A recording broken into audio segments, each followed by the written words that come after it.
महाराज प्रयाग मेला अमावस्या संगम स्नान को रवाना हुई श्रद्धालुओं से भरे वाहन। बुधवार को पूरे दिन पिकअप, जीप व बस वाहनों के रवानगी का बना रहा सिलसिला। गोंडा की लोकल खबरें, राजन कुशवाहा की यह रिपोर्ट। गोंडा।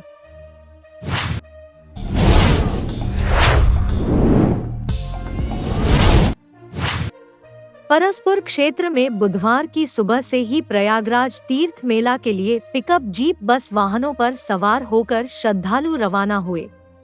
बुधवार की सुबह से ही श्रद्धालुओं से भरी बस, जीप, पिकअप, डीसीएम वाहनों के जाने का सिलसिला बना रहा है। परसपुर क्षेत्र के विभिन्न गांव के श्रद्धालु बुधवार को प्रयागराज मेला अमावस्या स्नान के लिए रवाना हुए। बुधवार को यूं तो मौसम साफ रहा है। सूर्य देव के दर्शन के बाद भीषण ठंडक व ठिठुरन से लोगों ने राहत महसूस किया, जिसके बाद जय प्रयागराज, जय गंगा मैया के उद्घोष करते पिकअप, डीसीएम व बसों पर सवार होकर श्रद्धालु प्रयागराज तीर्थ मेला को रवाना हुए।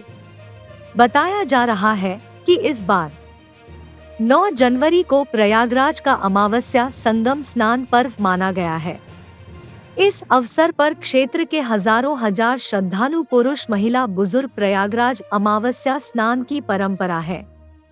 मकर संक्रांति संगम स्नान को डोब निकले मेलार्थी इस बार प्रयागराज अमावस्या स्नान के बाद मकर संक्रांति एवं बसंत पंचमी पर्व एक साथ संयोग है।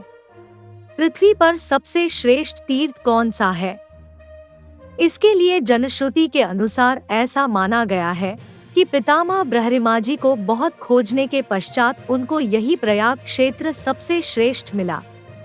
इसीलिए यहाँ उन्होंने प्रकृष्ट याग यज्ञ किए और इस स्थान का नाम प्रयाग कहा गया है। तभी सब तीर्थों ने ब्रह्मजी से प्रार्थना की, प्रभु, जो सब तीर्थों में सबसे श्रेष्ठ हो उसे आप सभी तीर्थों का राजा बना दे, जिसकी आज्ञा में हम सभी तीर्थ रहें। तभी ब्रह्मा जी ने प्रयाग को सब तीर्थों का राजा बना दिया। उसी दिन से सभी तीर्थ प्रयागराज के अधीन हो गए और प्रयाग सभी तीर्थों का तीर्थराज कहलाए। प्रयागराज तीर्थ का श्रीराम चरितमानस ग्रंथ में सजीव प्रसंग है। गोस्वामी तुलसीदास जी ने श्रीराम चरितमानस में तीर्थों के राजा प्रयागराज का सुंदर सजीव वर्णन किया है। राजा की जितनी छत्र चंबर आदि सामग्री है वह प्रयागराज की बड़ी सुंदर है। गोस्वामी तुलसीदास ने लिखा है कि रात रात कृत करी रघुराई, तीरथ राजू दीख प्रभु जाई। सचिव सत्य श्रद्धा, प्रिय नारी, माधव सरिस मीत हितकारी, 4 पदारथ भरा भंडारू, पुण्य प्रदेश देश अति चारू। इस चौपाई के थोड़े शब्दों में गोस्वामी जी ने तीर्थों के राजा प्रयागराज का सुंदर वर्णन किया है। प्रयागराज सब तीर्थों के राजा है, इसलिए समस्त तीर्थ आकर प्रयागराज की उपासना करते हैं।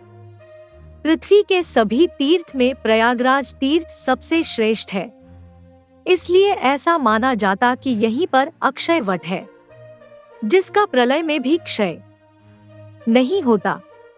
प्रलय के समय इसी अक्षय वट पर बाल मुकुंद भगवान छोटे शिशु का रूप रखकर अपने चरण के अंगूठे को मुख में देकर क्रीड़ा करते हैं।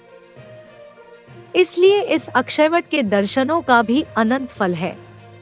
इस क्षेत्र में बहुत याग यज्ञ किए गए और वह इस क्षेत्र के अधिष्ठात्र देव बनकर रहे, इसलिए इस क्षेत्र का नाम प्रजापति क्षेत्र भी है। यह क्षेत्र शिव जी का है। विष्णु भगवान तो अक्षयवट पर नित्य निवास करते हैं। यहाँ भगवान माधव का मुख्य क्षेत्र है। यही माधव जी 12 रूप में रहते हैं। Please like Circle Media News Channel Golda, share and subscribe. Thanks.